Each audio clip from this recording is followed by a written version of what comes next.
Hello. Thank you for joining us today, Monday at 2. It's not raining yet, but that usually happens at 4 on summer Florida days, right?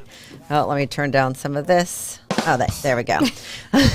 All right. So it's a big show. I created most of it. So, hope you can join in. Rebecca, just kidding. Sounds good. This is definitely the Kristen and Rebecca show, but we represent Rabell Realty Group and Team KNR. So anyone on here, we'd love you to join in our talk. We'd love to talk all about what we've seen this past week, which we were at the Florida Realtors Convention in Orlando. Yep.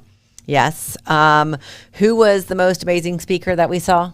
I was going to say Ron DeSantis, but Martha Stewart. That's true. We saw two, Ron DeSantis, but you weren't there. So you watched it on. live. Yeah, right. I was there. So I was thinking of when you were there with me, with Martha Stewart. Yes, she was awesome. Martha Stewart was awesome. I think the biggest thing was when she said she was 81. Yeah, I think everybody in the room was very confused. We were all just shocked. She looks great. She has the energy of like a 50-year-old, the beauty of a 60-year-old. She has more energy than some 30-year-olds. I know, right? So I love it. Lot to say, a lot of fun. Just keep buying, take risks, have fun, enjoy life. I thought you were say just keep buying her sheets. No, she's just keep buying.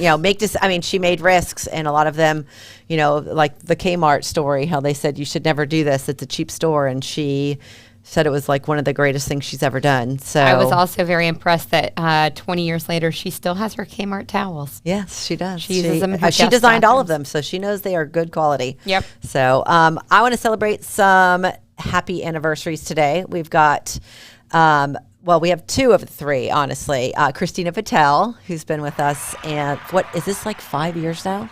A long Maybe time. longer. And Trey Anderson. So happy anniversary, you Rebellions. Thanks for sticking with us.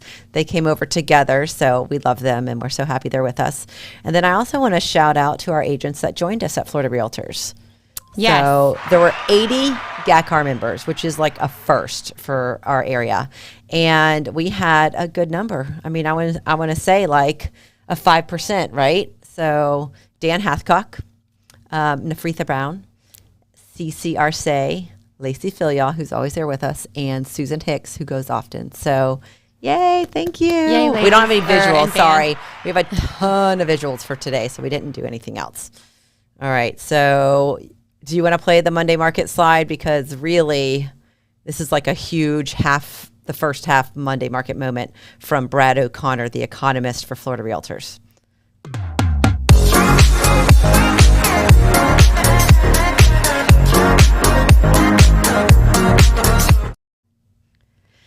All right, let's get into this. So Brad O'Connor came on and talked about, we'll always have Florida up here, but then I'm going to show you the different areas. And obviously you can chime in, you can read them out if you want.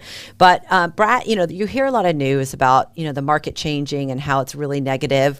But Florida is kind of special. Yes, there's going to be things that we're affected by. We talk about a lot that, the rates have changed, have risen, and the prices are still kind of higher. So that stopped people from coming in. But July's numbers are still showing this is like a very shaky market. So we'll look at Florida numbers. If you want to read those out, closed sales versus closed sales, 23,705. Right. But locally, we have 96. Yeah. So both of them went down in percentage. So 23% of closed sales in Florida total.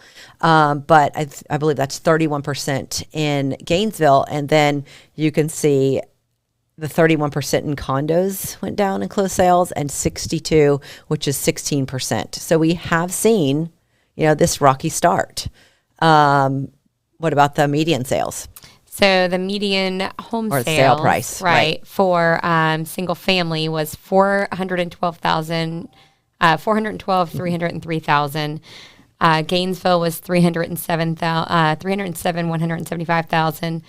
And those are homes, and then the below are the condos. And then the condos are below, right. And that looks like a change of, I think that says 16 or 18. I can't read from this far. Yeah, it's hard to see. So it's 16% in Florida, and then 21% in Gainesville alone, but 21% in condos and 21%. So it looks like it's about the same for both of them. So it really does show that it hasn't really affected our sales price. They're still going up. I can't say that it's gone up as much as it did before. Like the percentage wise is a lot lower than it was. And, last year was kind of crazy, right? 2021 was kind of crazy. And this is basically based off of last year's sales. So I think last year was so amazing. I don't think this is really like a horrible thing that has happened to Florida. It's just we're basing it off of 2021, like pandemic numbers. And I think the biggest thing would be that we are a little bit lower in closed sales than 2019, which is like pre-pandemic, but not a huge percentage more. We're probably lower because there's less inventory. Right. Now, when you see the new listing inventory for July of this year and the percentage that it went up from last year at this time, there's 35,989 new listings. So that's an up. And then also the townhome and condos in Florida also raised. But as you can see over in Gainesville, we don't have a lot of new listings. We are still affected by the lack of inventory. So it definitely shows us that in Gainesville, we need listings to sell. That's why the closed listings is lower in Gainesville, because we don't have any. So we can look at Alachua County in total, if you want to see this. And I've always kept Florida up here, if you want to see. So basically what I'm really looking at and wanting to show you are really more the arrows. Like, are we following Florida's footsteps in closed sales? It looks like in terms of Alachua County in total, closed sales both have gone down. The median pricing has gone up. But again, in Alachua County, new listings are down. So Alachua County, again, in general, it's going down. And here are a couple things. I don't think you were there for the economic outlook with Brad O'Connor, but he did talk on the Florida Realtors website. And he was saying, we're really not affected by the rest of the world because of the interest in moving to Florida. Thank you, Ron DeSantis, if you want to, jump in on that. We've thrived through everything. We've kept businesses alive, right, and open, much to the chagrin of some people. And I'm not discounting those thoughts also. But we have a ton of investors, a ton of homeowners, and international people coming in wanting to live and invest here in Florida. And that's not the case in other states. You don't read about that in other states. So my whole take on this is sort of to not follow national news, but follow Florida news. And where are you going to get Florida news? Right here. Exactly, right here. I almost wonder on the Alachua County if it would even be in the negatives if Gainesville was excluded from that, because Gainesville's, and there's no way to exclude it because it's on Sun Stats, which is for Florida Realtors. Right. Yeah. Because they were down like 31%, I think it said on the slide. Yeah. It's, right. And so. Well, that's 31% in townhomes and condos. It's 23% in 23. single family. So it probably wouldn't be as 11% down in Alachua County. And I think it's because more new construction is going on in the county. Well, I think what's interesting, right? What's interesting, let's look at Ocala, because I have all of our areas here as well. Check this out. So Ocala, I think, follows Florida more so than Gainesville. Look at that. They have 994 their new median listings. home price is only $292. That's why people are going in droves to Ocala, and it's a lot cheaper. There's more land. There's actually a lot of new construction there as well. Yeah. So you do have less enclosed sales on both townhomes and single family. You do have a raise in value, which is not as high as Gainesville, right? And not as high as the median sale prices of Florida. So great place to move if you're coming from out of town or you're coming up from the big cities. And that's where people are going to. And their city and county seem built. Like they've been building it for growth. Right. So. Now, I don't think they have a lot of condos, which is why the new listings in condos. Well, they do. They have certain areas. We've listed a lot of them actually. But they don't. I don't think. But they don't have a lot of new listings there. But they do have a lot of new listings in single family homes. So that just shows that they realize. I think Ocala realizes that there's people moving in droves to that area from South Florida and from international, and also from other states, and they're moving there, and they've got new listings. International people want to go to Ocala. Oh yeah, they love it. They love because you have a land. I mean, think about it. I'll just pull out China. Like, so many people are on top of you. They love going to places where they have more land and can build more and have their families there. So, all right. So let's look at Tampa. So it also kind of follows all of Florida. Now, this is a bigger city. We've talked about it, the number one city that people are moving to from all over, and at least in Florida. And it is a top city that has prevailed and really done well during the pandemic years. It's a port town with an international airport. I mean, it's highways galore. It's on the water. I mean, you've got all these cute little areas around. You've got, great. I mean, you don't have like Universal Disney World, but you have other. We have Busch Gardens. I know, you've got Busch Gardens, SeaWorld. I mean, you have we don't all have of these. SeaWorld. We had Adventure Island. Okay, there you go. We have these other, parks that are really great to go to. But even without that, you have the beautiful waterways. I mean, driving in Tampa, staying in Tampa, the sunshine is perfect. The views are perfect. It's not that big of a city in comparison to other really huge cities. So it still feels kind of down home. I don't know. Tampa's like a beautiful area. I can't believe you ever left. But thank you for coming here. It's like when it's your hometown. It's I mean, in the West away. Coast, I own in the East Coast, but the West Coast is super special in itself. But let's check out the East Coast. Now, remember, this is like the beaches area, and they do have a certain slide for this so that it doesn't come from their MLS, which is super difficult. I find it crazy. Only 7 closed sales. Now, these are homes, but also the condos in July. That's, really far down. And we always noticed the pricing was really, or the amount was really crazy. And this actually comes from a couple of the MLSs. Remember we talked about how there's like 2 or 3 there. So the median sales price is huge. That's crazy. But the median sale prices in condos have gone down. And I've noticed that. Elio, I sent you some, okay? The condos are becoming more affordable on beach or off beach. Hey, that's a good sign for anybody wanting to move in there. And I wonder why that's happening.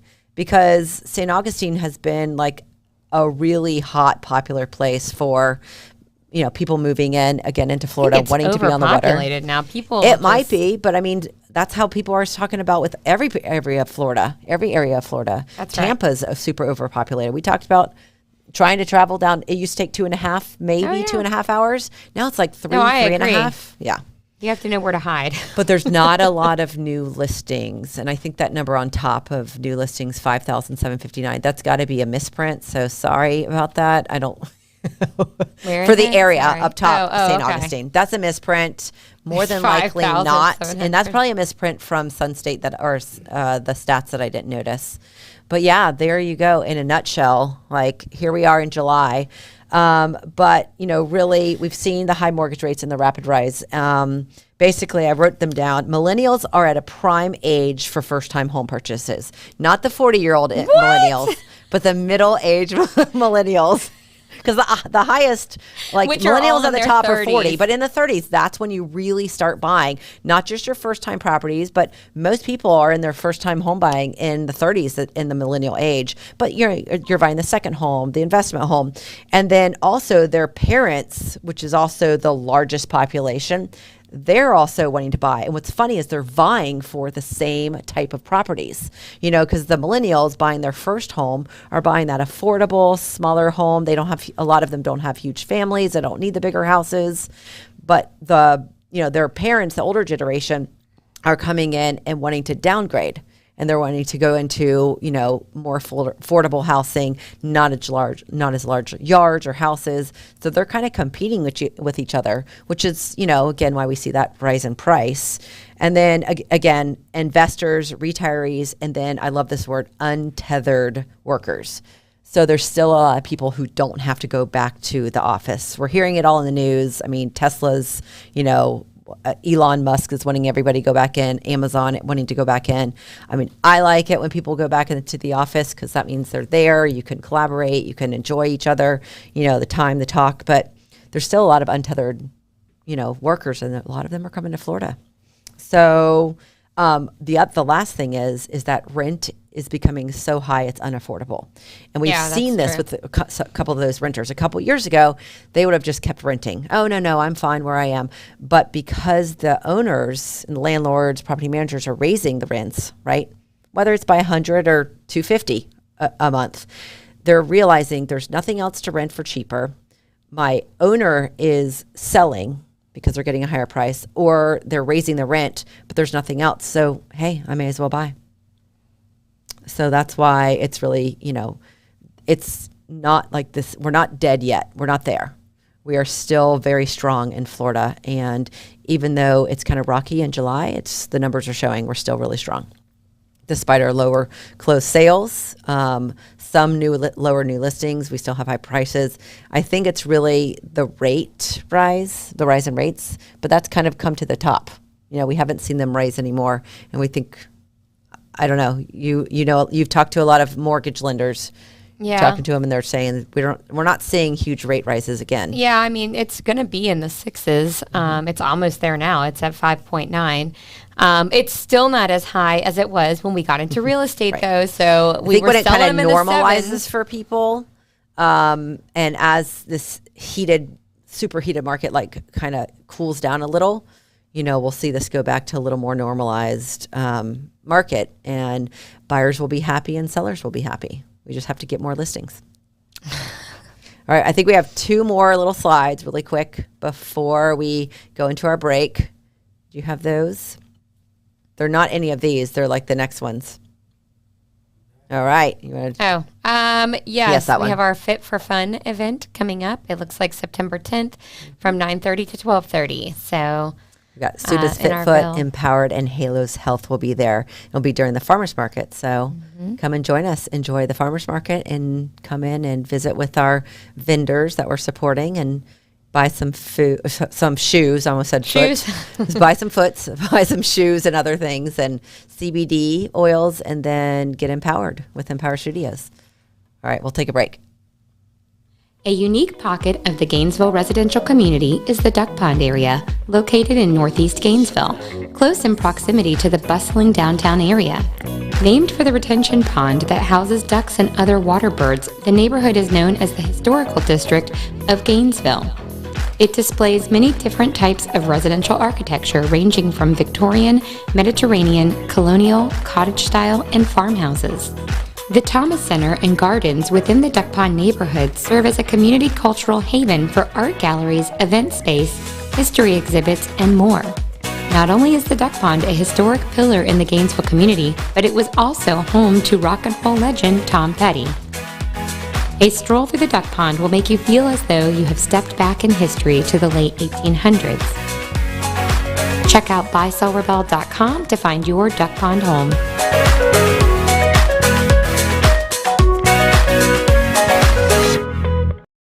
All right. Welcome back. Thank you so much for sticking around and watching that cute little duck pond video with Rebecca's sultry voice. Yeah. Sounds so good. All right, you want to talk about what's coming back to Gainesville? This is kind of our local news portion. Yep, there we go. The swamp is reopened. Yeah, I saw a lot of posts on Facebook this weekend. There were a lot of people yesterday. who were really, really bent out of shape about what was the swamp restaurant being torn down. But that was a while ago, right? When it was torn down and okay. Oh, people were real bent out of shape for a place that it would take an hour to get a beer at. But but it was a good beer once you got it. Sure. Anyways, yes. So the swamp reopened. Okay. It'll just in time for football season. Oh, that's right. Football season starts this we'll weekend. get that on soon because that's the whole second half. Us football fanatics here. Just kidding. Let me go back to the swamp really quick because you were saying how they were so butthurt and been out of shape. I did not use the word butthurt on the podcast. Facebook yesterday. Now, I was not here. I got to go see Dierks Bentley and Ashley McBride. So that was an amazing show, by the way, for my anniversary with Susan. So happy anniversary, Susan. That was so much fun. But I saw so many posts about the swamp and people were stoked to be back and they were so happy to be back. And posting all the pictures of like when they were there in the 90s and now they're there yesterday. So I thought it was really cute. I don't know how it will do. I did not get on Facebook. I don't think at all yesterday. So I'm going to have to go get on Facebook. Early this morning I was like, oh, it already reopened and we're talking about it today on the podcast. Perfect. How exciting. All right. So football schedule. I'll be there this weekend. I know you won't be. But I'll be there for Utah. I'll cheer the Gators on against Utah. Yeah. And so there's our schedule, but I have something really fun for us that you and I get to talk about. And we're going to do our top 5, but it's really kind of top 6. And it's the most expensive home in each location that the Gators will be playing away games. we're going to go through the pictures and the price and everything. So I think this will be kind of fun, especially because Tabitha created a little video so you can see lots of pictures, and we'll talk about this. So, well, first of all, we have a slide that shows that when we're playing Knoxville. I guess that's not going to come up. Never mind. Forget it. So our first away game is Knoxville, Tennessee. There was going to be a date on there. September 24th. Okay, there we go. September 24th. It's $5,390,000 on the Tennessee River. Gross. Red. Sorry. 5 bedrooms, 7 bath. That's a Again, pretty like view. that massive bathroom. 9,620 square feet. Funny thing is, as I was looking for these pictures, which that is awesome view. There we go. There it is. So what I thought was, like, I saw a couple others that were not this expensive, and they were right up there, like $5 million, even more beautiful. So the Knoxville, Tennessee had some really, really beautiful homes. But honestly, That Knoxville closet, all the plastic hangers is and really unorganized. only known for football. So if you ever go to Knoxville, I would try to get on a tour of houses because the houses they showed were beautiful. Or just go watch football because that's clear. That's apparently all they do. County, from what I recall. So you bring your own not booze. fun. So maybe don't go to Knoxville. Go to the later one we're going to talk about. All right. So the next one, I don't know. Okay. So this one was a little difficult for me because we played Georgia October 29th. In Jacksonville. So I decided let's go ahead with Jacksonville, which is the East Coast. I don't know. Jacksonville, I always had my nightmares in, but it is a pretty city when you get down to the river. So this one, again, $7,995,000, but the ones that were like $7,699,000 were actually even prettier. This is not bad. No. 5 bedroom, 9 baths, 10,956. Also on the water. Right. So really to be high up there, you've got to be on the water. Yeah. Beautiful pool area. Incredible location. I think it was like 7 acres or something, or 5 acres, but the houses in Jacksonville were also absolutely beautiful, but the top 4 or 5 there were just phenomenal. So Jacksonville's up there with the price. $7 million. How do you keep that much square footage clean? It would I don't make know. me insane. I would never want to live here. I just want to go check it out. Maybe have a party there or something. Somebody else host it. All right. But Jacksonville, it's known for River City. So then in Athens, where they actually are from, Athens, Georgia, which the game is again played in. I like this better already. So $3,500,000, way but you less. have to live in Athens. Yeah, but Athens is actually a cool little city. It's kind of like Gainesville. It's like Interesting a college city. And also, did you know that REM, Widespread Panic, B-52s, they're all from there. I'm yes, just you joking. do. 90s. And then Kim Basinger, however you want to say their name, and Jeff Daniels are all from Athens. Ah. So, hey. I got worms. I love Jeff Daniels. We actually almost moved to Athens, and I was terrified because it was very country, but... That gym looks really nice. I like this better than the $7 million one. Yeah. All right. So the next game is in College Station, Texas, against the A&M Aggies. Interesting. Yeah. So again, we're in the $3 million range. So we went from 5, 7, now 3s, a little more affordable. College Station, which is where the Bush Presidential Library is. I've been there. Texas A&M was the very first higher education school in all of Texas. Ah. So yeah. I don't know. Was Bush from here? I know he's from Texas, but I don't know if he's from I don't remember. Station. I just remember I had to go to his museum. Okay. Well, it's because it was fun. Presidential Anytime Library. you go to a presidential library, I think you should. So not on the water, Beautiful, but beautiful views, beautiful nice. pool, right? Outdoor, area. So, no, it was on the water. That's right. Sorry. There was a little lake there, nothing special. But then we go to probably the greatest city of all football, even though they're not a football city, Nashville. Look at this price. Holy $50 cow. million. But Don't like this the trade. house was Too much not work. at all as nice, 19,000 square feet. Good Lord. As the house that was slightly lower in price, and I really wanted to show that one, but we don't have enough time. I mean, it was beautiful. This house is beautiful. It's a little more like Southern colonial, I think. Look at all the neighbors. And it's right smack, right outside of the city. And Okay. this one had a lot of acreage also. So, you could definitely see this in Nashville. But, I mean, literally the city was a stone's throw away. That's the city over there. So I thought that was pretty cool. And then, the last one, Tallahassee.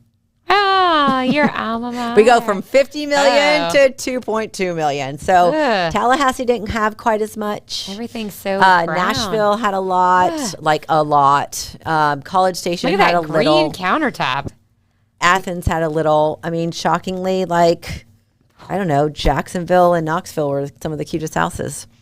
Look at all the green. Why is everything Nashville. green? I mean, Nashville's Music City, right? Best known for Oh my God. history, music, and what else? I don't know. I can only Food. all I see is brick. All I see is Some brick. of the best restaurants are in That tree's cool. Yeah, I can in climb Nashville. up that. All right, so sorry, Tallahassee. You don't really have much. You are the capital of Florida. Didn't love your highest priced I'm house. going Athens, Georgia. Yep, there we go. I'm going Nashville. Forget That it. house? I Not even that. that. No, not that house. Okay, Yeah. give me another option. And I'll go to Nashville. So there you go. I don't know. That was really fun coming up with. Thank you, Tabitha, for putting together the little videos so we could see more houses. Oh, the other thing about the Nashville house, they only had like 16 pictures, whereas I thought you were everybody saying else had bathrooms, and I was like, how dare they? 64. Come on, $50 million home, and you're going to put 16 pictures? I'm sure that Boo. caliber of That was buyer bad. is No, because the one that was like 47 million had a million pictures. Had, like, Why didn't you 64 put Martha pictures. Stewart's daughter's house up? That place was gorgeous. You know We'll what? do I that didn't for even next think time. about that. I did the top 5 for football, so you know. We'll do that next time. All right. So, Well, we've got another event coming up also. Rebecca wants to tell you all about. You've got to come. This Yep. is like one of the best events in Hale. Oktoberfest will be October 14th in the Hale Village Center. Please swing by our office for a cold beer, and I'm sure we'll have snacks. We have not planned that far ahead, but our meeting is Wednesday. So And there will be music all around. So come for, fun, beer if you want, I thought music, you were say rebellion. rebellion. Yes, we'll all be there. It's my favorite event. So I think it'll be fun. hopefully we'll see you there. All right. All right. I think that's all. Taking it See, away. we did it. We could get you there on I time. know. I got to pick up my kid at 2:45, so I was getting nervous. All right. So if you are tired of dealing with your property and you're looking for a new leasing agent who also takes care of the property and manages it, not just leases it, but also does all the other True. stuff that goes along with it, 2 different jobs. You can reach out to us at 352-213-6410, and they will get you connected to me, or you can call me on my cell phone, 352-275-9900. So I have to say, Susan saying that maybe there were so few pictures because it was a famous person's house, and don't think I didn't try to look that up to see whose house that was, and nothing. They had no information on there at all. You couldn't find who owned it, so probably true. Yep. I mean, it's Nashville. Anyways, if you want to get into real estate or join a team because you're already in real estate, you're not doing so well, you need some, love, advice, help, assistance, you need a team of people to help you get up there, call us, email us. We're here. If you're coming from Nashville and need another team or get into real estate, come on. If you need We're us right to here. come to Nashville, we'll go to Nashville, we'll pick you up, and we'll bring you back here. All right. And if you can't get enough of Kristen and Rebecca and the entire crew, you can, I don't know why my voice is so squeaky. Sorry. You can connect with us on Facebook, Instagram, TikTok, YouTube, LinkedIn, Google. Hey, you're pretty good. Like and subscribe our YouTube page. I mean, I love it forget when what you're all on the here. icons look like. I know. I love it when you're on here watching live with us and posting with us. But also, if you missed it and you're watching this now, you always can go back and watch it on rebellpodcast.com, which is our YouTube page. And did you know we have a blog and we talk about we write about a lot of what we've talked about on there. Market updates, local events, local information, fun real estate news, kind of boring real estate news that we still love because we love real estate. So come and read about it on our blog, buysellerrebell.com/blog. All right. And we'd like to thank the Fiesta Media for hosting this podcast and all of our other podcasts. If you would like to have your own podcast, you can reach out to them at 352-327-5089. Thank you. And join us next week for Rabell Realty Podcast. And that is episode 99. So we've got 2 weeks for our 100th episode. That's pretty awesome. So join us every Monday at 2 p.m. See you next week. Thank you for joining us.